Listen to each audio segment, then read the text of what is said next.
What's going on, YouTube? This is BBSP. Just wanted to do a video for you real quick. I checked out the Milwaukee Bucks Brooklyn Nets game the other night. You know, final score was 114-108. As we all know, Kevin Durant had a monster game.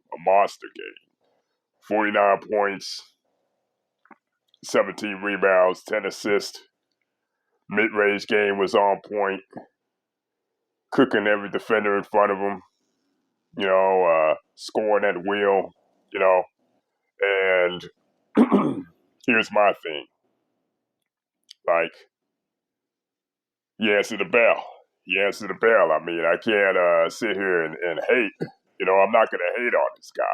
He answered the bell. He did what we demanded of him to do. You know what I mean? He didn't have no superstar next to him. Well, James Harden was limited, but there was no Kyrie Irving. See, that's the difference between me and these other clowns on YouTube. I'm not going to sit here and be all in my feelings and not give credit where credit is due. I may not like the certain player or how he moves and how the perception is around him, but in the end, that's not going to stop me from giving where credit is due. If the Brooklyn Nets go on to win the championship, he deserves all the credit in the world. And he deserves all the adulation and the credit that comes with it. That's including being the best player in the league. Yeah. So, like I said, at the end of the day, even though I'm not a fan of a particular player, I give credit where credit is due at the end of the day. I'm not going to be blinded by my emotions. I'm not going to be blinded by my bias. Nothing like that. But you really can't say the same for a lot of these clowns on YouTube. A lot of these clowns either make up some BS bullshit lie about, oh well, it was the refs. Oh well, it was they gave him the game, or the game is rigged for him to win, or they'll just say, "Oh, he got lucky." Nah, I don't live in that type of stratosphere. End of the day, I give credit where credit is due. I give props. I give props to where it's deserved. End of the day, But yeah, Kevin Durant put his input on that game the other day, and yeah, Jeff Green with 21 points. Every shot he put up, he made. That was probably one of the most shocking developments in that game. Because like I said, to be honest with you, this is the first playoff game. It's one of the few I'm gonna sit down and actually watch from beginning to end. And like I said before, Kevin Durant, he answered the bell.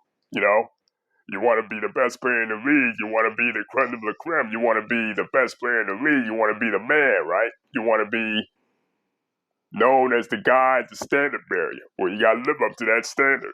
We all know a certain somebody, I'm not going to say his name, he did it for almost a decade. So that's what's got to be expected of him. That's what's got to be expected of Kevin Durant. He can't rely on these all-stars and super teams all the time to give him over the hump. I mean, at the end of the day, you need help. You need help. You need at least another all-star besides you to even have a puncher's chance at championship aspirations. But yeah, Kevin Durant was hands down the player of the game, and will probably be the number one reason why they might be on their way to winning this series. James Harden, I don't know what's going on with him. He's that hamstring. That's probably not going to be he's probably not going to be healthy till the playoffs are done and over with. It's like you can tell just by the way he played. He's kind of laboring still on that hamstring. He's definitely laboring still on that hamstring, and it's kind of affecting his play. You know, he only scored 7 points, if I'm not mistaken. 7 points. Yeah, I'm pretty sure it was only 7 points, but he don't look the same out there. You know what I mean? And I don't know. I mean, Brooklyn seemed like Brooklyn was like a shoe-in for the championship, but I don't know. With KD played all 48 minutes of the game, all right? And he had to work for those points. And those points didn't come easy. And this is where you got to give Durant credit. You know, he recognized the mismatches. He picked the spots on when to score. He didn't rush anything. You know, he took his time. He dissected the defense and what the defense was doing, and he took smart shots. They weren't, you know, low percentage shots. They weren't low percentage situations. You know what I mean? My fault, but yeah, I mean, he tore Milwaukee Bucks a new asshole. That's all I gotta say. You know, but speaking of which, yeah, he definitely Kevin Durant tore Milwaukee Bucks a new asshole. That's all I gotta say.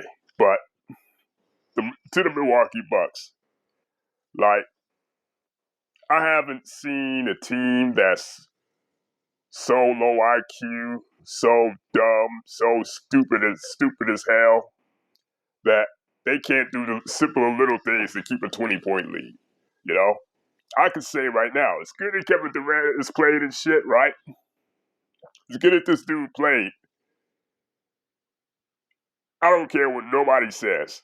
Milwaukee Bucks choke that shit, okay?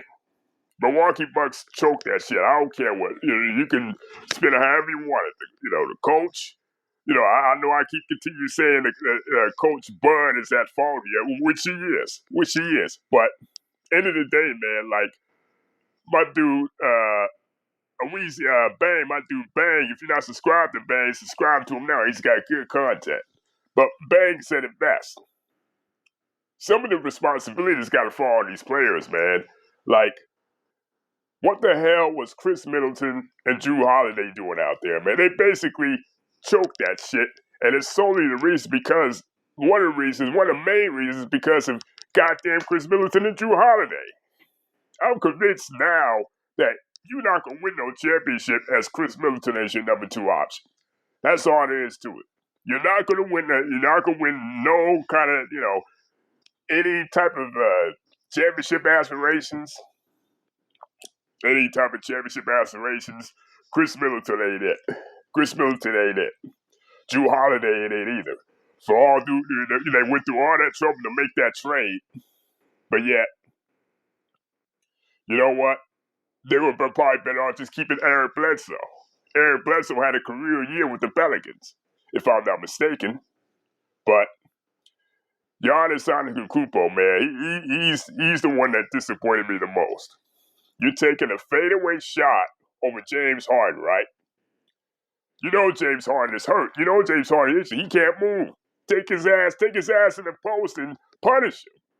Punish this dude, man. But nah, you want to be take fadeaway shots, thinking that shit going in when that shit hasn't been falling all goddamn game. Like, I'm very disappointed in Giannis Antetokounmpo, man. And if we're gonna be honest, his overall numbers are great in this series. But let's be honest, they had no kind of impact on this series, none. And if we're gonna be blunt about it, they should have lost Game 3 because the way they played, man. Once again, they gotta be one of the dumbest, lowest IQ teams in the league. And I'm gonna get to a whole lot of other teams before I finish this video real quick. I'm gonna get to a whole lot of other teams. I'm telling you, man, like, I haven't seen a whole lot of teams in this league got low IQs, man. Basketball IQs is in the manure bag, man. Like, come on. This shit don't make any sense. And like, you see why I'm not watching these playoffs. Because it's a bunch of low IQ players making mistakes in critical situations, and I don't want to watch that.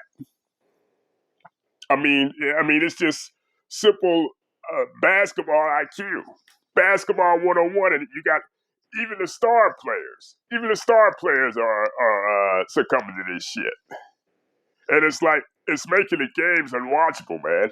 It's really making the games unwatchable, really. Yeah, it's really making it's making the games unwatchable, making the games more unwatchable straight up, and it's like. I can't even watch Milwaukee Bucks no more, man. I'm so sick and tired of watching them play, watching them fuck up, you know. But I don't know, man. Like, end of the day, Giannis will have to take some responsibility for this shit because you're the back-to-back MVP, defensive player of the year. God damn it, and you're basically shrinking in critical situations, and on top of that, not once in this game you guarded KD. Not once in this game you guarded KD, man, straight up. And the times you did guard KD, you can't even stay in front of him, man. Like, what the hell? I mean, you're supposed to be defensive player of the year. You didn't even approach the game like that. You just let him blow by you, hit mid-range shots, fry you with fadeaways, fry you from the three-point line. Like, and as great as PJ Tucker is defensively, you got to take that. You know, sometimes within the game, you see a guy that's killing your team. You got to take it upon yourself sometimes to say, nah, let me make this stand. Let me get him. Let me see if I can take him out of his rhythm. You know, but nah, Giannis. By the time he guarded KD, the game was almost out of reach. Guard KD, the game was almost out of reach. So, I don't know. Like, now, I still have no idea who's going to win this series because, like I said, Durant played all 48 minutes. How is he going to bounce back in Game 6? Is he going to be fatigued? I mean, because when you play all 48 minutes and you extend that kind of energy, it normally shows in the next game. And plus, Harden is injured. And don't count on Jeff Green scoring 21 points, making every 3-point shot that he releases. So, and then again, some of them calls Kevin Durant got, I gotta be fair, some of them calls were bullshit. Like one call, PJ Tucker, just standing there. PJ Tucker is standing there, and they blow the whistle, and KD gets an and one. I'm curious to see. I'm curious to know if they're gonna call the game differently here in Milwaukee. You know, but like I said, I have no idea who's still gonna win this series. Brooklyn's still bagged up, and Milwaukee is such a dumbass team to the point where, at this point, I don't even care, and I wouldn't be surprised either way. Would I be surprised? Either Milwaukee forces a game 7 or Brooklyn, go on ahead and close these dudes out. No. I was hoping against hope that Milwaukee can win this series, but they're such an inept team and incompetent team to where that shit is not going to change overnight. So would it surprise me? Would it surprise me if the Nets close this shit out tonight? Nope. And hey, so that's it. But I want to make a brief analysis a little bit on on the Hawks and 76ers game, man. Like, how the hell you have a 30-point lead, right? How the hell you got a 30-point lead and they end up losing that game, man? Like, I'm convinced more than ever, man, that the whole Embiid-Simmons combo is just not going to work. It's just not going to work, And then you had Tobias Harris sticking up the joint. Like, when I say a lot of these teams are inept and got low basketball IQs and shit, it's like 3 or 4 teams like that right now. 3 or 4 teams like that right now and shit, man. It shit don't make sense. The Bucks, Sixers, and the Jazz. 3 teams with low basketball IQ and inept coaching, you know? And, like, that shit is not fun to watch. You see these teams messing up the littlest things in basketball, man. Like, you know, and the coach can only take you so far and shit, you know? But this is the reason right here. Reason right here. In comparison to last year in the bubble, that brand of basketball was more entertaining to watch than this shit right now. Because you got so many inept teams that don't know how to do the simplest shit. But, like I said before, I preferred the bubble last year. That was more competitive. That was more, you know, playoff basketball. Because you had teams that knew what the hell what they were doing.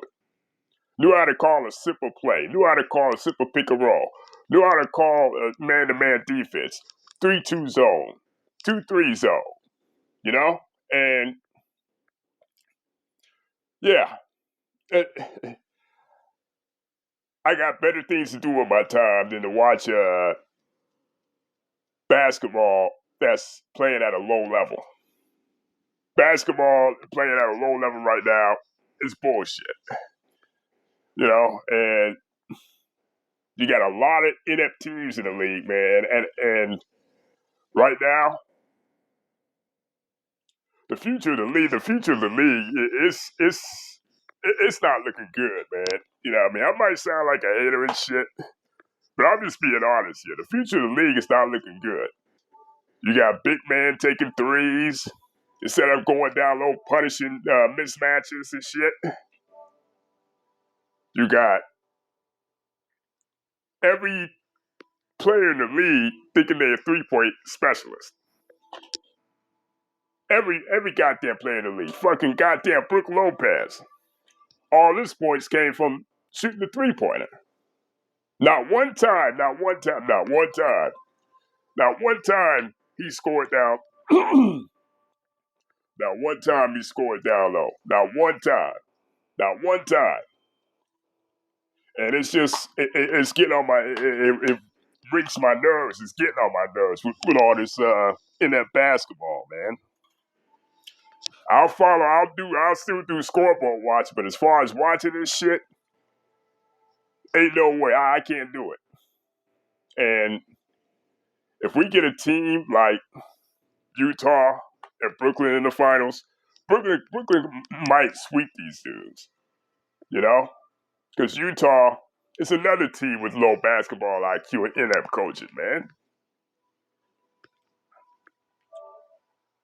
But from what I'm seeing, the healthiest team will probably win the championship this year. The healthiest team. Though I suspect that because LeBron James is in the twilight of his career now, and they're looking for that next guy to carry the so-called torch, I wouldn't be surprised, you know, if they try to give this championship to the Brooklyn Nets, even if all their superstars are injured. A lot of iffy calls, a lot of questionable calls will be taking place, and that shit is not fun to watch, man. That shit is just not fun to watch. I mean, if you're gonna win, you're gonna win. Period. You're the best team. You gotta take your hat off to these dudes. But I'm not one of these conspiracy theorists out here. You win. You win. End of the day, man.